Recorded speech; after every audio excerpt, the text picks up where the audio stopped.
Beelzebub's Tales to his grandson. Chapter 9. The cause of the genesis of the moon. Beelzebub began his tale as follows. After we arrived on the planet Mars, where we were directed to exist, we began slowly to settle down there. We were still fully absorbed in the bustle of organising everything externally necessary for a more or less tolerable existence in the midst of that nature absolutely foreign to us, when suddenly, on one of the very busiest days, the whole planet Mars was shaken, and a little later, such an asphyxiating stink arose that at first it seemed that everything in the universe had been mixed up with something, one might say, indescribable. Only after a considerable time had passed, and when the said stink had gone, did we recover and gradually make out what had happened. We understood that the cause of this terrible phenomenon was just that same planet Earth, which from time to time approached very near to our planet Mars, and which therefore we had possibilities of observing clearly, sometimes even without a Tescuano. For reasons we could not yet comprehend, this planet, it transpired, had burst, and 2 fragments detached from it had flown off into space. I've already told you that this solar system was then still being formed and was not yet blended completely with what is called the harmony of reciprocal maintenance of all cosmic concentrations. It was subsequently learned that in accordance with this said general cosmic harmony of reciprocal maintenance of all cosmic concentrations, there had also to function in this system a comet of what is called vast orbit, still existing and named the comet Condor. And just this very comet, although it was then already concentrated, was actualizing its full path for only the first time. A certain competent sacred individuals also later confidentially explained to us the line of the path of the said comet had to cross the line on which the path of that planet Earth also lay. But as a result of the erroneous calculations of a certain sacred individual concerned with the matters of world creation and world maintenance, the time of the passing of each of these concentrations through the point of intersection of the lines of their paths coincided, and owing to this error, the planet Earth and the comet Condor collided so violently that from this shock, as I've already told you, 2 large fragments were broken off from the planet Earth and flew into space. This shock entailed these serious consequences because, on account of the recent arising of this planet, the atmosphere, which might have served as a buffer in such a case, had not yet had time to be completely formed upon it. And, my boy, our endlessness, who was also immediately informed of this general cosmic misfortune. In consequence of this report, a whole commission consisting of angels and archangels, specialists in the work of world creation and world maintenance, under the direction of the most great Archangel Sakiki, was immediately sent from the most holy Sun Absolute to that solar system Ors. The Most High Commission came to our planet Mars, since it was the nearest to the planet Earth, and from this planet of ours began its investigations. The sacred members of this Most High Commission at once quieted us by saying that the apprehended danger of a catastrophe on a great cosmic scale had already passed, and the arch-engineer, Archangel Algamatant, was good enough to explain to us personally that in all probability what had happened was as follows. The broken-off fragments of the planet Earth had lost the momentum they received from the shock before they had reached the limit of that part of space, which is the sphere of this planet, and hence, according to the law of falling, these fragments had begun to fall back towards their fundamental peace. But they could no longer fall upon their fundamental peace, because, in the meantime, they had come under the cosmic law called law of catching up, and were entirely subject to its influence, and they would therefore now make regular elliptic orbits around their fundamental piece, just as the fundamental piece, namely the planet Earth, made and makes its orbit around its sun, Ors.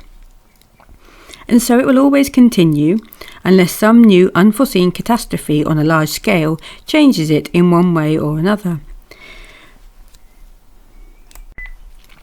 Glory to chance, concluded his pantomeasurability. The harmonious general system movement was not destroyed by all this, and the peaceful existence of that system Ors was soon re-established. But nevertheless, my boy, this Most High Commission, having then calculated all the facts at hand, and also all that might happen in the future, came to the conclusion that although the fragments of the planet Earth might maintain themselves for the time being in their existing positions, yet in view of the so-called Tastatunarian displacements conjectured by the Commission, they might in the future leave their position and bring about a large number of irreparable calamities both for this system Ors and for other neighbouring solar systems. Therefore, the Most High Commission decided to take certain measures to avoid this eventuality, and they resolved that the best measure in the given case would be that the fundamental piece, namely the planet Earth, should constantly send to its detached fragments for their maintenance the sacred vibrations Askakin. This sacred substance can be formed on planets only when both fundamental cosmic laws operating in them, the sacred Heptaparaparshinok and the sacred Trimazikamno, function, as it is called, Ilnosopano. That is to say, when the said sacred cosmic laws in the given cosmic concentration are deflected independently and also manifest on its surface independently, of course independently only within certain limits. And so, my boy, inasmuch as such cosmic actualization was possible only with the sanction of His Endlessness the great Archangel Sakiki, accompanied by several other sacred members of that Most High Commission, set off immediately to His Endlessness to beseech him to give the said sanction. And afterwards, when the said sacred individuals had obtained the sanction of His Endlessness for the actualization of the Ilnosopanian process on that planet also, and when this process had been actualized under the direction of the same great Archangel Sakiki, then from that time on that planet also, just as on many others, there began to arise the corresponding, owing to which the said detached fragments exist until now, without constituting a menace for a catastrophe on a great scale. Of these two fragments, the larger was named Lunda Perzo, and the smaller Anulios, and the ordinary three-brained beings who afterwards arose and were formed on this planet also, at first called them by these names, but the beings of later times called them differently at different periods, and in most recent times the larger fragment has come to be called the Moon, but the name of the smaller has been gradually forgotten. As for the beings there now, not only have they no name at all for this smaller fragment, but they do not even suspect its existence. It's interesting to notice here that the beings of a continent on that planet called Atlantis, which afterwards perished, still knew of this second fragment of their planet and also called it Anulios. But the beings of the last period of the same continent, in whom the results of the consequences of the properties of that organ called Kundabuffer, about which it now seems I shall have to explain to you even in great detail, had begun to be crystallized and to become part of their common presences, called it also Kimspai, the meaning of which for them was never allowing one to sleep in peace. Contemporary three-brained beings of this peculiar planet do not know of this former fragment of their planet, chiefly because its comparatively small size and the remoteness of the place of its movement make it quite invisible to their sight, and also because no grandmother ever told them that once upon a time any such little satellite of their planet was known. And if any of them should by chance see it through their good but nevertheless child's toy of theirs called a telescope, he would pay no attention to it, mistaking it simply for a big area light. The contemporary beings will probably never see it again, since it's become quite proper to their nature to see only unreality. Let us give them their due. During recent centuries, they have really most artistically mechanized themselves to see nothing real. So, my boy, owing to all the aforesaid, there first arose on this planet Earth, also, as there should, what are called similitudes of the whole, or, as they are also called, microcosmoses. And further, there were formed from these microcosmoses what are called Orduristhelnian and polymodectic vegetations. Still further, as also usually occurs from the same microcosmoses, there also began to be grouped various forms of what are called tetatocosmoses of all three brain systems. And among these latter, there then first arose just those biped tetatocosmoses, whom you a while ago called slugs. About how and why upon planets during the transition of the fundamental sacred laws into Ilnosapanian, there arise similitudes of the whole, and about what factors contribute to the formation of one or another of these, as they are called systems of being brains, and also about all the laws of world creation and world maintenance in general, I will explain to you specially some other time. But meanwhile, know that these three-brained beings arising on the planet Earth who interest you had in the beginning the same possibilities for perfecting the functions for the acquisition of being reason, as have all other forms of tetatocosmoses arising throughout the whole universe. But afterwards, just in the period when they also, as it proceeds on other similar planets of our great universe, were beginning gradually to be spiritualized by what is called being instinct, just then, unfortunately for them, there befell a misfortune which was unforeseen from above and most grievous for them. Chapter 10. Why Men Are Not Men. Beelzebub sighed deeply and continued to speak as follows. After the actualizing on this planet of the Ilnosapanian process, 1 year by objective time calculation passed. During this period, there had gradually been coordinated on this planet also the corresponding processes for the involution and evolution of everything arising there. And of course, there began gradually to be crystallized in the three-brained beings there the corresponding data for the acquisition of objective reason. In short, on this planet, also everything had then already begun to proceed in the usual normal order. And therefore, my boy, if the Most High Commission, under the supreme direction of the same Archangel Sakiki, had not, at the end of a year, gone there again, perhaps all the subsequent misunderstandings connected with the three-brained beings arising on that ill-fated planet might not have occurred. This second descent of the Most High Commission to that planet was due to the fact that in spite of the measures they'd taken, of which I've told you, there had not yet crystallized in the reasons of the majority of its sacred members a complete assurance of the impossibility of any undesirable surprise in the future, and they now wish to verify on the spot the results of those measures.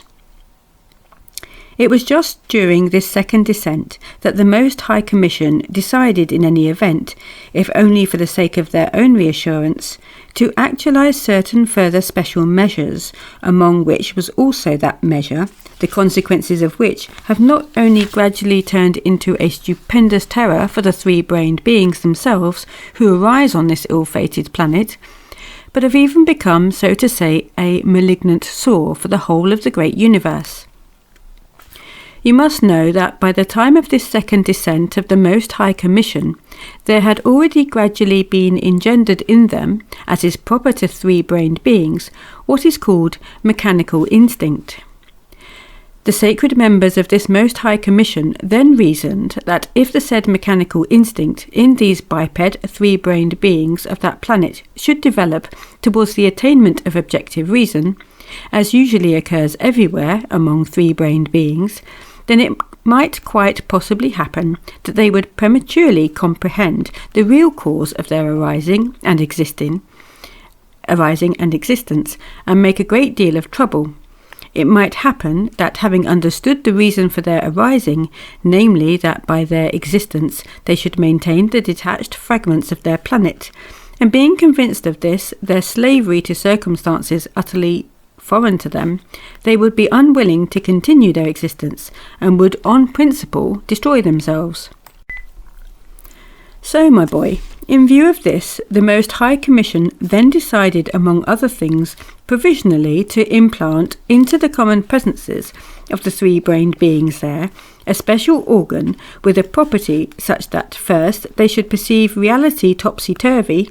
and secondly, that every repeated impression from outside should crystallize in them data which would engender factors for evoking in them sensations of pleasure and enjoyment.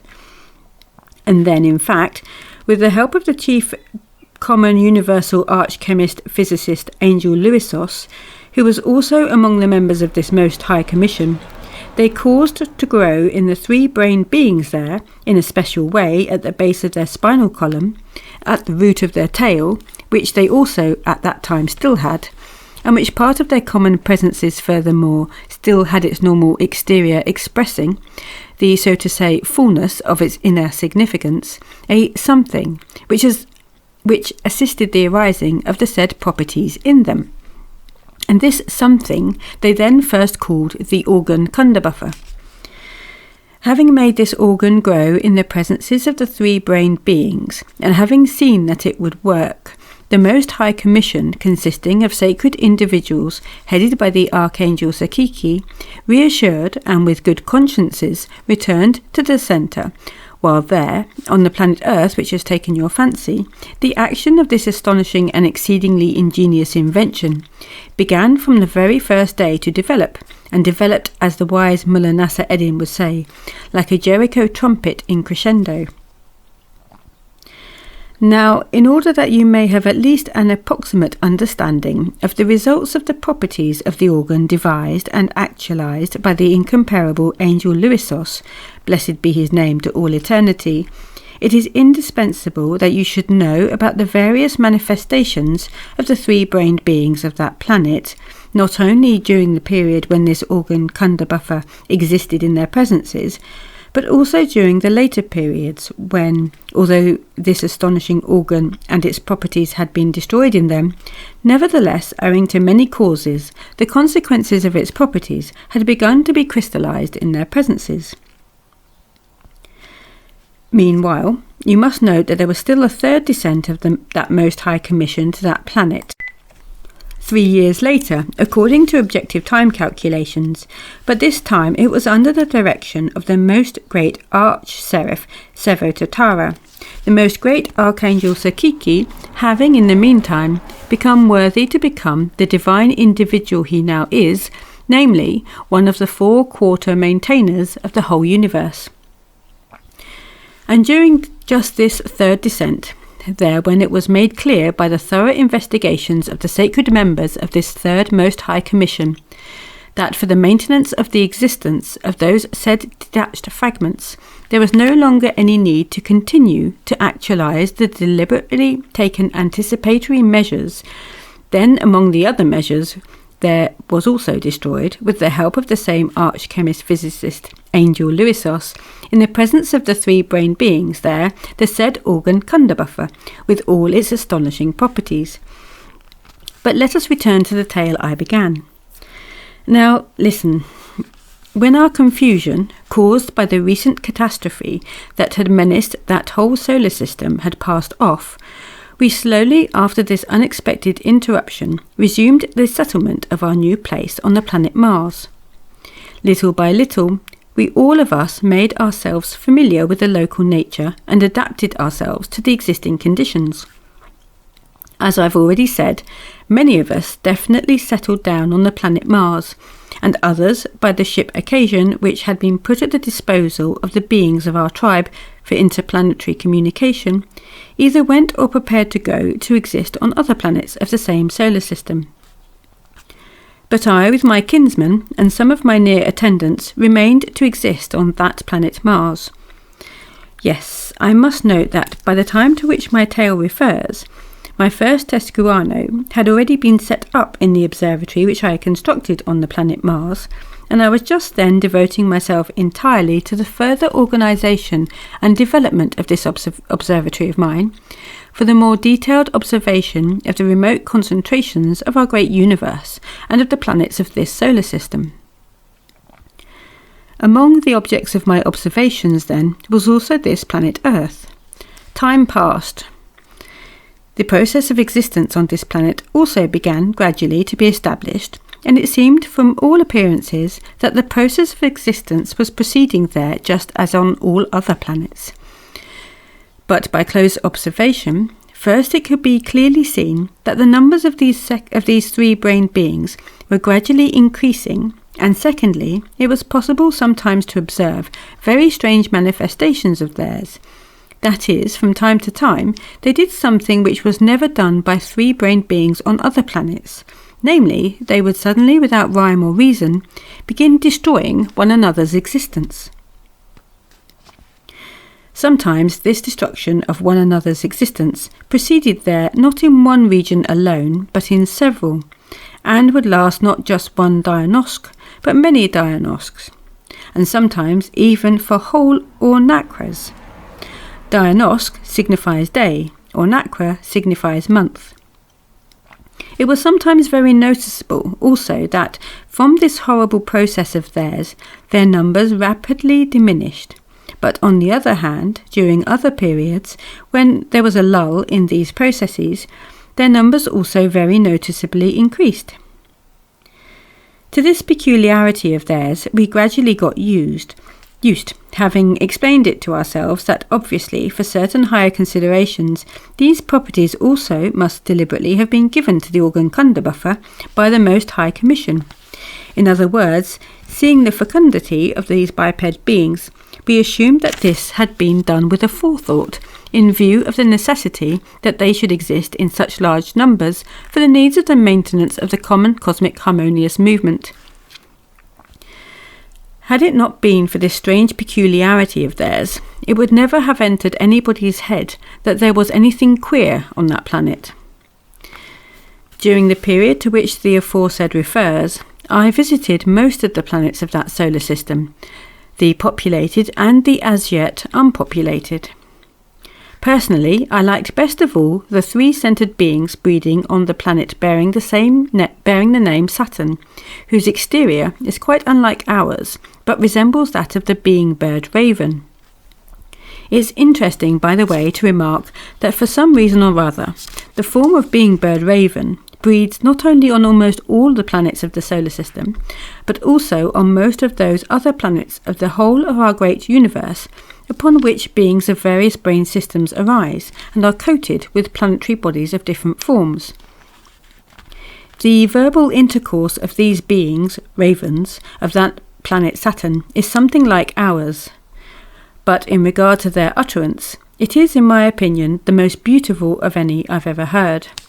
It can be compared to the singing of our best singers when, and with all their being, they sing in a minor key. And as for their relations with others, they, I don't even know how to describe them, can be known only by existing among them and by experiencing them oneself. All that can be said is that these bird beings have hearts exactly like those of the angels nearest our endless Maker and Creator. They exist strictly according to the 9th commandment of our Creator, namely, do unto another as you would do unto your own. Later, I must certainly tell you much more in detail about those three-brained beings also who arise and exist on the planet Saturn, since one of my real friends during the whole period of my exile in that solar system was a being of just that planet, who had the exterior coating of a raven, and whose name was Harhark. Chapter 11. A piquant trait of the peculiar psyche of contemporary man. Now let us return to those three-brained beings arising on the planet Earth who have interested you most of all, and whom you have called slugs. I shall begin by saying how glad I am that you happen to be a long way from those three-centered beings, whom you called by a word so insulting to their dignity, and that they are not likely ever to hear of it. Do you know, you poor thing, you small boy not yet aware of himself, what they would do to you, particularly the contemporary beings there, if they should hear what you called them? What they would have done to you if you had been there, and if they had got hold of you, I am seized with horror at the very mention of it. At best they would have thrashed you so, that as our Mullah Nasser Edding there says, you wouldn't have recovered your senses before the next crop of birches. In any case, I advise you that whenever you start anything new, you should always bless fate and beseech her mercy, that she should always be on guard and prevent the beings of the planet Earth from ever suspecting that you, my beloved and only grandson, dared to call them slugs. You must know that during the time of my observations of them from the planet Mars, and during the periods of my existence among them, I studied the psyche of these strange three-brained beings very thoroughly, and so I already know very well what they would do to anybody who dared to give them such a nickname. To be sure, it was only in a childish naivety that you called them so, but the three-brained beings of that peculiar planet, especially the contemporary ones, do not discriminate such fine points. Who called them, why, and in what circumstances, is all one. They have been called by a name they consider insulting, and that's quite enough. Discrimination in such matters is, according to the understanding of most of them, simply as they express it, pouring from the empty into the void. Be that as it may, you were in any case extremely rash to call the three-brained beings breeding on that planet Earth by such an offensive name, first because you have made me anxious for you, and secondly because you have laid up for yourself a menace for the future. The position is this. Though, as I have already said, you are a long way off, and they will be unable to get at you to punish you personally, yet, nevertheless, if they should somehow unexpectedly chance to learn, even at 20th hand, how you insulted them, then you would at once be sure of their real anathema, and the dimensions of this anathema would depend upon the interests with which they happen to be occupied at the given moment. Perhaps it's worthwhile describing to you how the beings of the earth would behave if they should happen to learn that you had so insulted them. This description may serve as a very good example for the elucidation of the strangeness of the psyche of these three-brained beings who interest you. Provoked by such an incident as your thus insulting them, if everything was rather dull with them at the given moment, owing to the absence of any other similar absurd interest, they would arrange somewhere in a previously chosen place, with previously invited people, all of course dressed in costumes specially designed for such occasions, what is called a solemn council. First of all, for this solemn council of theirs, they would select from among themselves what is called a president, and only then would they proceed with their trial. To begin with, they would, as they say there, pick you to pieces, and not only you, but your father, your grandfather, and perhaps even all the way back to Adam. If they should then decide, of course, as always, by a majority of votes, that you are guilty, they would sentence you according to the indications of a code of laws collated on the basis of former similar puppet plays by beings called old fossils. But if they should happen by a majority of votes to find nothing criminal in your action at all, though this very seldom occurs among them, then this whole trial of theirs, set out on paper in detail, and signed by the whole lot of them, would be dispatched, you would think, into the waste-paper basket. But oh no. To appropriate specialists in the given instances to what is called the hierarchy or holy synod, where the same procedure would be repeated, only in this case you would be tried by important beings there. Only at the very end of this true pouring from the empty into the void would they reach to the main point, namely that the accused is out of reach. But it's just here that arises the principal danger to your person, namely that when they are quite certain beyond all doubt that they cannot get hold of you, they will, then, unanimously decide nothing more nor less than, as I've already said, to anathematize you. And do you know what that is and how it's done? No? Then listen and shudder. The most important beings there will decree to all the other beings that in their appointed establishments, such as what are called churches, chapels, synagogues, town halls, and so on, special officials shall, on special occasions, with appointed ceremonies, wish for you in thought something like the following: that you should lose your horns, or that your hair should turn prematurely grey, or that the food in your stomach should be turned into coffin nails, or that your future wife's tongue should be 3 times its size, or that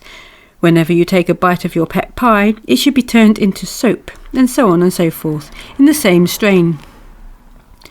Do you now understand to what dangers you've exposed yourself when you called these remote three-brained freaks slugs? Having thus finished, Beelzebub looked with a smile on his favourite. Chapter 12. The First Growl. A little later, Beelzebub began to speak as follows.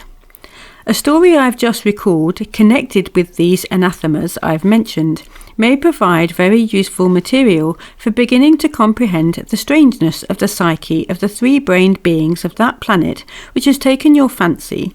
and furthermore, this story may reassure you a little and give you some hope that if these peculiar terrestrial beings should chance to learn that you had insulting them,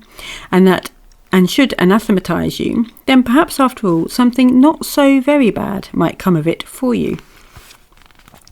The story I'm going to tell you occurred quite recently among the contemporary three-brained beings there, and it arose from the following events. In one of these large communities, there peaceably existed an ordinary being who was by profession what is called there a writer.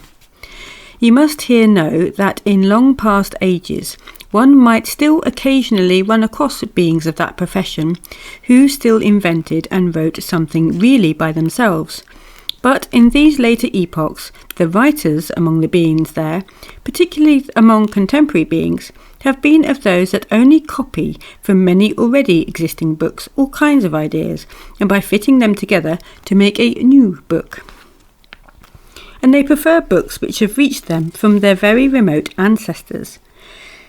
It's necessary to remark that the books written by contemporary writers there are, all taken together, the principal cause that the reason of all the other three-brained beings is becoming more and more what the venerable Manasseh Eddin calls stuff and nonsense.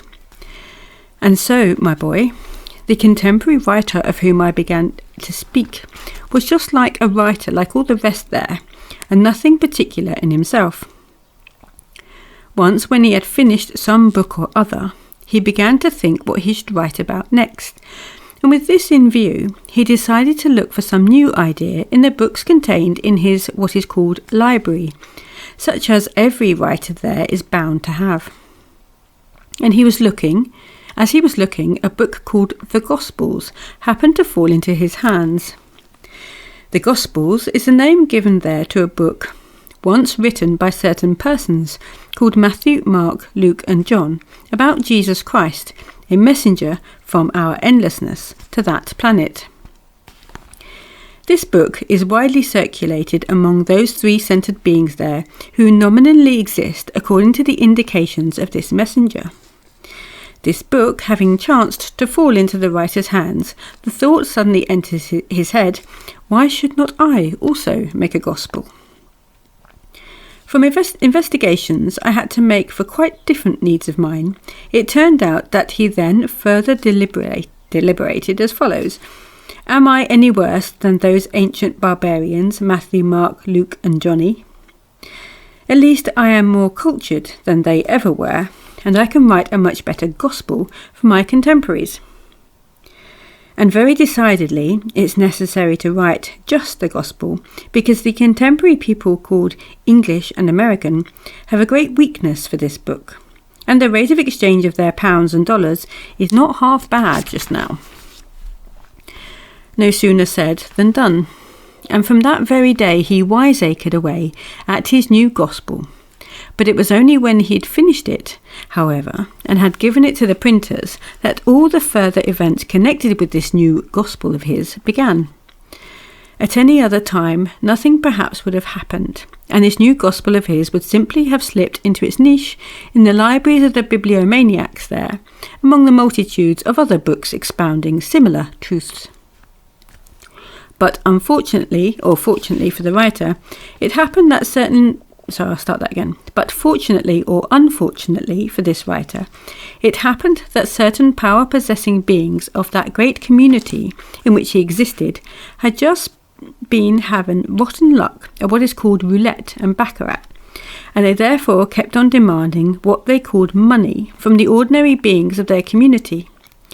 Whereupon, thanks to these inordinate demands for money, the ordinary beings of that community at length awoke from their usual, what is called torpor, and began to sit up. Seeing this, the power-possessing beings who remained at home became alarmed and took corresponding measures. And among the measures they took was also the immediate destruction from off the face of their planet of everything newly arising in their native land, such as could possibly keep the ordinary beings of their community from resuming their hibernation. And it was just at this time that the aforementioned gospel of this writer appeared. In the contents of this new gospel, also, the power-possessing beings found something which also to their understanding might keep the ordinary beings of their community from hibernating again, and they therefore decided almost immediately to get rid of both the writer himself and the gospel, because they had now become quite expert in getting rid of these native upstarts who did not mind their own business. But for certain reasons they could not treat this writer in this way, and so they got excited and hemmed and hawed about what they should do. Some proposed that they should simply shut him up where many rats and lice breed. Others proposed to send him to Timbuktu, and so on and so forth. But in the end, they decided to anathematize this writer together with his gospel, publicly and punctiliously, according to all the rules, and moreover, with the same anathema with which they no doubt they would have anathematized you also, if they'd learned how you'd insulted them. And so, my boy, the strangeness of the psyche of the contemporary three-brained beings of this peculiar planet was revealed in the given instance in this, that when this writer and his gospel had been publicly anathematized with this anathema, the result for him was, as the highly esteemed Mullah Nasser Edding once again says, just roses, roses. What occurred was as follows. The ordinary beings of the said community, seeing the fuss made about this writer by the power-possessing beings, became very greatly interested in him, and avidly bought and read not only this new gospel of his, but also all the books he'd written before. Whereupon, as usually happens with the three-centred beings breeding on this peculiar planet, all the other interests of the beings of the said community gradually died down, and they talked and thought only of this writer.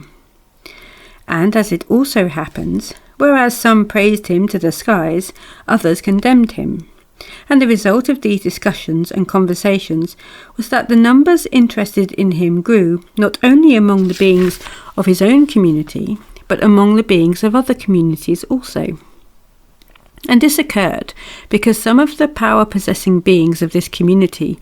usually with pockets full of money, still continued in their turn to go to other communities where roulette and baccarat proceeded,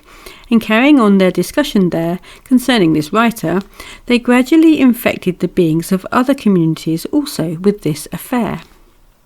In short, owing to the strangeness of their psyche, it has gradually come about there that even at the present time, when this writer's gospel has been long forgotten, his name is known almost everywhere as that of an excellent writer. Everything he writes now, they all seize upon and regard as full of indisputable truth. Everybody today looks upon his writings with the same veneration with which the ancient Chaldeans there listened to the predictions of their sacred Pythoness. It's interesting to notice here that if at the present time you ask any being there about this writer, he would know him and of course speak of him as an extraordinary being. But if you were then to ask what he wrote, it would turn out that most of them, if of course they confessed the truth, had never read a single one of his books. All the same, they would talk about him, discuss him, and of course splutteringly insist that he was a being with an extraordinary mind, and phenomenally well acquainted with the psyche of the beings dwelling on the planet Earth. Chapter 13. Why in man's reason fantasy may be perceived as reality. My dear and kind grandfather, be so kind as to explain to me, if only in a general way, why those beings there are such that they take the ephemeral for the real. To this question of his grandson, Beelzebub replied thus: It was only during later periods that the three-brained beings of that planet Earth began to have this particularity in their psyche, and just this particularity arose in them only because their predominant part, which was formed in them as in all three-brained beings, gradually allowed other parts of their total presences to perceive every new impression without what is called being part-dog duty, but just merely as, in general, such impressions are perceived by the separate independent localizations existing and under the name of being centres present in the three-brained beings, or, as I should say in their language, they believe everything anybody says, and not solely that which they themselves have been able to recognize by their own sane deliberation. In general, any new understanding is crystallized in the presence of these strange beings only if Smith speaks of somebody or something in a certain way, and then if Brown says the same, the hearer is quite convinced it is just so, and couldn't possibly be otherwise. Thanks merely to this particularity of their psyche, and to the fact that the said writer was much spoken about in the said manner, most of the beings there at the present time are quite convinced that he is indeed a very great psychologist, and has an incomparable knowledge of the psyche of the beings of this planet. But as a matter of fact, when I was on that planet for the last time, and having heard of the said writer, once went myself especially to see him on quite another matter, he was, according to my understanding, not only like all the other contemporary writers there, that is to say, extremely limited, and as our dear Mullah Nasser Edding would say, able to see no further than his nose, but as regards any knowledge of the real psyche of the beings of his planet in real conditions, he might safely even be called totally illiterate. I repeat that the story of this writer is a very characteristic example, showing the extent to which, in the three-brained beings who have taken your fancy, particularly in the contemporary ones, the realization of being part-dog duty is absent, and how their own subjective being convictions, formed by their own logical deliberations, are never, as in general it is proper to three-brained beings, crystallized in them, but only those are crystallized which depend exclusively upon only what others say about the given question. It was only because they failed to realize being part-dog duty, which realization alone enables a being to become aware of genuine reality,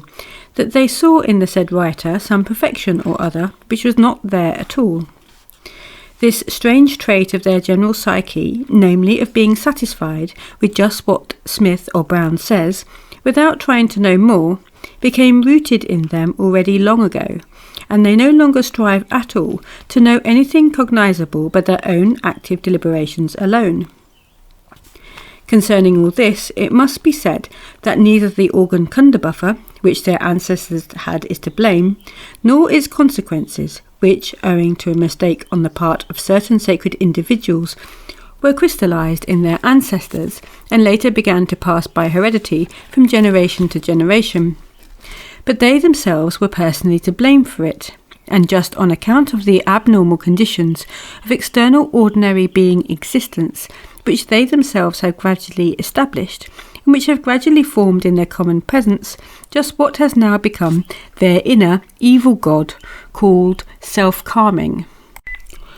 But all this you yourself later on will well understand when I shall have given you, as I've already promised, more information about that planet which has taken your fancy.